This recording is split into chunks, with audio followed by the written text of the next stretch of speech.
O Senhor esteja convosco. Ele está no meio de nós. Proclamação do Evangelho de Jesus Cristo segundo Mateus. Glória a vós, Senhor.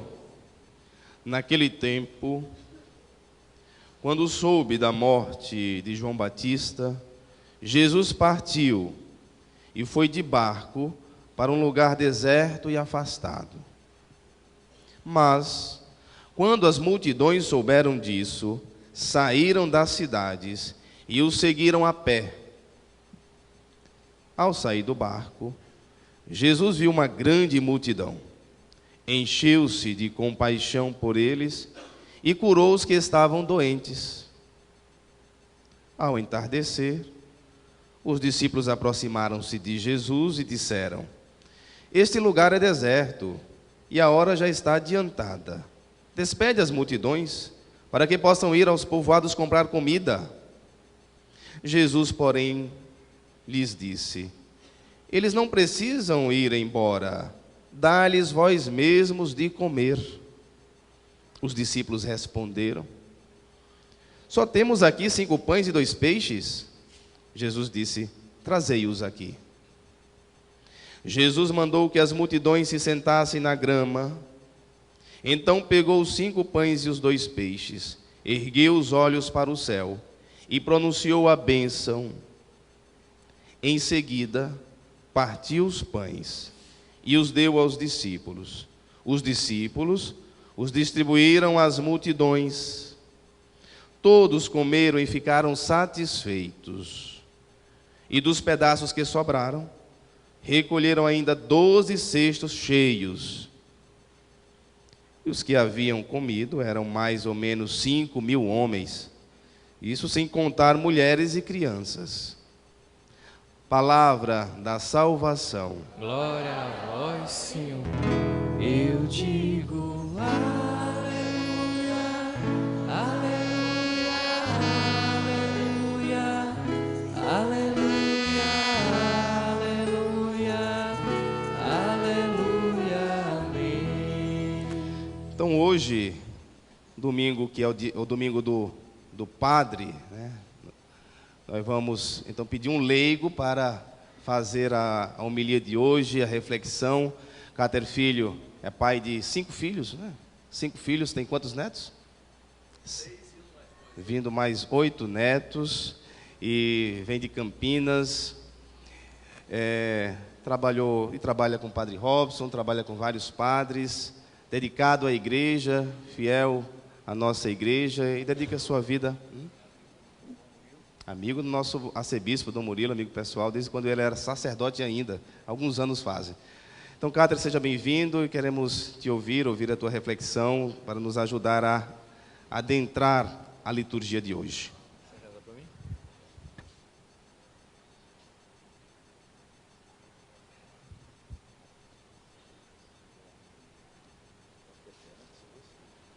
Boa tarde. E que boa tarde, Faquinho. Não tomaram café. Eu tomei café na casa do Trindade que está por aí. Boa tarde. Agora sim. Olha, eu quero ser breve, mas esse evangelho é muito rico. Nós começamos hoje, nesse mês, nesse domingo, o mês das vocações. Eu queria falar para vocês da vocação cristã, independentemente da religiosa, da familiar, que eu acho tão importante. Tenho falado isso, Frei Rogério, para os casais, eu prego muito para casais. Às vezes as pessoas, o padre foi ser padre e tal. Eu falo assim, mas não é fácil ser pai de 5 filhos, e vocês sabem como é que é, né? A vocação familiar é uma vocação, apesar de muitos hoje acreditarem que são chamados para a vocação familiar, mas não são. São atraídos pela beleza, pela área sexual, pelo prazer, pelo ter, pelo poder, mas não para formar família como nós. Amando-te, respeitando-te, até o último dia da nossa vida. Então eu queria falar sobre essa vocação. E se nós pegarmos a primeira leitura, Isaías, eu vou pegar agora o que ontem o meu mestre, porque eu estudei teologia, ele foi meu professor, o nosso querido Dom Murilo, e ele ontem dizia, Isaías falava para um povo que havia sido deportado para a Mesopotâmia já há mais de 50 anos. Um povo que já havia abandonado, por razões várias, porque foi espoliado, ou porque traiu também os preceitos de Deus. Um povo que estava fora, longe de Jerusalém, longe de Deus. Então Isaías diz para eles, Isaías é o profeta da esperança. E aqui eu vou trazer esse recado para nós, vocacionados cristãos. Nós somos eternamente profetas da esperança. Nós nunca podemos perder a esperança. Quando um católico ou uma católica diz para mim, eu estou desesperado, eu falo, então você não é católico. Porque desespero é a ausência de esperança. E em momento algum, como diz São Paulo na segunda leitura, quem me separará do amor de Cristo? A nudez, a fome, a tristeza, a doença, o desemprego, a infidelidade, haja o que houver, nem do cosmos, nem na terra. São Paulo é o modelo verdadeiro de cristão, ele é o modelo, ele é o meu santo, é o meu modelo. Eu me sinto Paulo, eu também saí do ateísmo e me converti. Deus pegou um dedinho, eu dei a mão, e aí ele pegou eu inteiro. E hoje eu trabalho na igreja, a ponto de ter a honra de pedir para um padre, o padre pedir para eu fazer uma homilia. Então, quando Isaías está falando para aquele povo, ele está convidando-os a voltar para o Deus que havia feito as promessas e os pactos com Davi.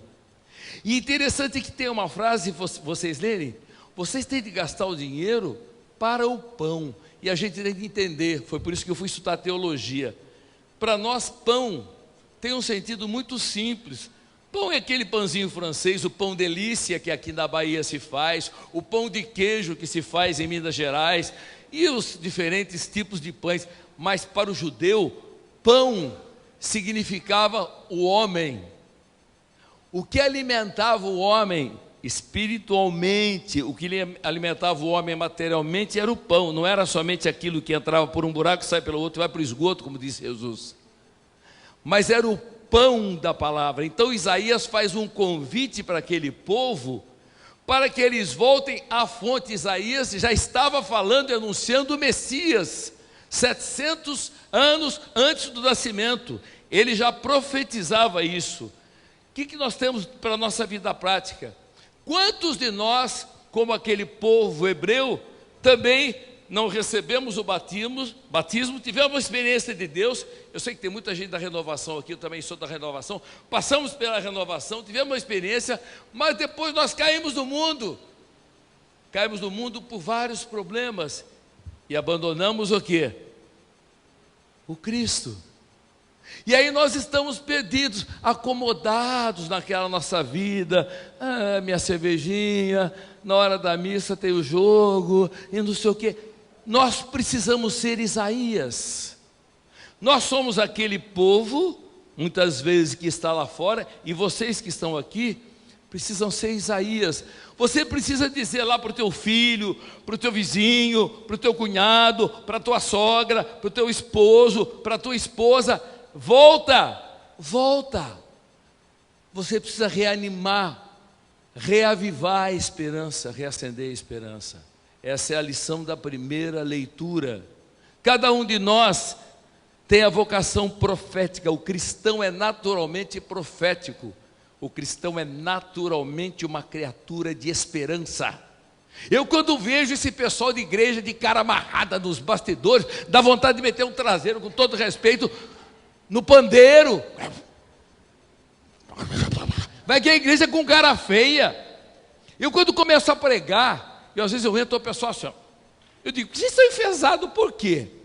Vocês sabem o que significa a palavra enfesado? Cheio de fezes. Então vai ali na privada, descarrega tudo e volta para se encher do Espírito Santo. Cristão não é para viver enfesado. Gente da igreja, padre enfesado, padre, o senhor está com prisão de ventre, toma um lactopuga. Eu prego para os padres e digo com essa mesma autoridade, ele sabe disso, porque ele já ouviu pregar. Já passei em 130 dioceses falando para o clero, dizendo, padre enfesado precisa tomar lactopuga. E cristão enfesado, 2. Porque é ele que tem de animar o padre. Essa é a nossa primeira lição. A segunda é Paulo. Paulo é modelo. Paulo diz: nada, mas absolutamente nada nos separará do amor de Deus. E nada é nada. Não é a dor, não é o câncer, não é a gravidez do filho, não é a droga, não é o desemprego, não é a infidelidade, nada. Porque as tribulações vão acontecer. E o próprio Jesus nos disse, lá em João está escrito: no mundo tereis tribulações, mas coragem, eu venci o mundo. E se você está em mim, eu sou o pão que alimenta você, não o pão que entra por um buraco e sai pelo outro, mas o pão verdadeiro. Você vencerá comigo. Coragem. Jesus não prometeu sapato folgado, estrada asfaltada. Aquele que quiser me seguir, toma a tua cruz e siga-me. Qual é a tua cruz? É aquele filho que a senhora reza há muito tempo para se converter. É aquele marido que não larga a maldita cachaçinha, que vale mais do que às vezes a senhora para ele. É aquele jovem que não quer saber de estudar, não quer saber de uma vida cristã. Cada um de nós tem a sua cruz. Muitas vezes é uma cruz que Deus não irá tirar das nossas costas. Nós a carregaremos até o Calvário. Mas depois do Calvário, a ressurreição. E nós temos de acreditar nisso. Temos de acreditar nisso. Paulo, então, é aquele sinal. Quando você estiver desanimado, pegue as cartas de Paulo. Eu estudei 6 anos as cartas de São Paulo. Eu as conheço quase que de cor. E depois o padre disse que eu não posso passar de 12 minutos, meu tempo está estourando, então eu vou correr. A terceira lição vem do Evangelho, que é o sentido de todas as leituras, o próprio Cristo. João Batista, que foi o antecessor de Jesus, era ele que fazia as correções. Convertei-vos e crede no Evangelho, atraía muita gente. E aí João Batista é morto. Jesus sai não para fugir, para rezar. Todas as vezes que Jesus se abandona, que ele vai para um canto, ele vai se alimentar do verdadeiro pão espiritual, do Espírito Santo do Pai. Mas o povo, aí somos nós. O povo, quando perdeu João Batista, perdeu seu referencial, corre atrás de Jesus. Nós, quando perdemos o sentido da nossa vida, corremos atrás de Jesus. Vamos atrás, oração de Santo Expedito, oração de Nossa Senhora Desatadora dos Nós, o Pai Eterno, a Nossa Senhora da Luz, a missa não sei das quantas, aquele padre que cura. A gente quer um Deus Doril imediatamente para resolver minha dor de cabeça. Só que você tomou Doril, a dor, e eu jogo o Doril para fora. Aquele povo foi correndo atrás de Jesus. E Jesus, a palavra é tão bonita, e o senhor sabe que do grego, nós não conseguimos a tradução literal. Compaixão para a gente não é o que significa o grego. Compaixão do grego é viver a dor do irmão com ele, é sofrer com isso, é compaixão. A nossa compaixão é olhar para o pobre, aquele pobre coitado, a gente tem que jogar aquela moedinha nossa ali do lado e continuar na nossa vida. Não. Quando fala que Jesus teve compaixão, meus olhos até lacrimejam, porque quando Jesus fala que ele teve compaixão, ele vai lá dentro e vive a dor com você. E ele curou muitos doentes, ele curou muitos. Só que o pessoal continuou ali.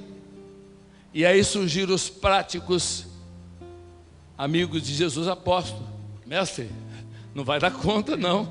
Vamos mandar esse pessoal embora. Manda ele se virar. Não.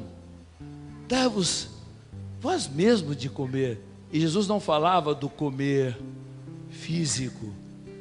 Eles tinham sede ainda da palavra. Eles precisavam daquele Deus. Eles precisavam daquele Jesus, o centro da vida deles. Mas não temos nada. Nós temos aqui 5 pães e 2 peixes. Traga-os. E aí ele faz o milagre. Qual é a lição para mim e para você? Você dá os 5 pães e os 2 peixes para Deus? Você é dizimista, por exemplo, aqui na igreja? Quantas pessoas não participam, reclamam da igreja, do calor, de tanta coisa, mas não são dizimistas. E o dízimo é um compromisso com a comunidade. O dízimo não se dá ao padre. O dízimo devolve-se a Deus por intermédio da comunidade. E são poucos, eu sou pregador do dízimo há mais de 30 anos, sou dizimista, que se comprometem. O meu dízimo não vai resolver o problema da fome da minha comunidade, mas o dízimo da comunidade, das mãos do sacerdote, com a interação de Jesus, se multiplica, e as graças acontecem como a multiplicação dos pães. Mas é necessário que você vá lá e dê o seu dízimo. Você faça a tua parte. O seu dízimo são os 5 pães, os 2 peixes. Os 5 pães e os 2 peixes é quando a senhora está doente. Ai, Senhor, me cura. E Deus fala, vai ao médico. Porque Deus vai agir na tua vida para curar a tua doença, fazendo milagre pelas mãos do médico, fazendo milagre pela ciência do remédio. Ai, meu filho está envolvido com drogas, Senhor, eu preciso, liberta ele. Leva-o a um instituto que possa ajudá-lo a recuperar-se, a sair daquilo. Em tudo nesse mundo é necessário que nós façamos a nossa parte. Você está desempregado? Não adianta chegar aqui na missa todo dia e pedir emprego para Deus, voltar para casa e dormir. Achar que o empregador vai bater na porta da sua casa. Olha, o senhor é marceneiro, vamos lá que eu estou precisando de um. Claro que não vai acontecer isso. Você quer casar, jovem? Não adianta ficar em casa escondida. Senão só se descer um paraquedista no quintal da sua casa e ó, linda mulher, eu quero você em casamento. Ou então passar um entregador de gás e falar assim, que loura bonita, eu quero levá-la comigo. Não é isso. Se você quer casar, se produza. Vá, frequente ambientes cristãos. Faça a sua parte. E Deus fará a sua. Essa é a mensagem da nossa vocação cristã. A nossa vocação cristã não é a de cruzar os braços. A nossa vocação cristã não é a de desespero. É de esperança. Em qualquer situação. A nossa vocação cristã é fazer a nossa parte. 5 pães, 2 peixes. Seja o dízimo, seja a minha contribuição e todo o meu esforço para resolver aquela situação. Eu estou brigada com a minha cunhada, com o meu genro, com o meu cunhado, com a minha sogra. Vá e proponha a paz. Não faça como está acontecendo ali, lá no Oriente Médio. A intransigência é o espaço para Satanás. E se nós não queremos Satanás na nossa vida, vamos perdoar, vamos amar. Um beijo carinhoso para vocês. Vem, que a tempestade já não pode te abalar.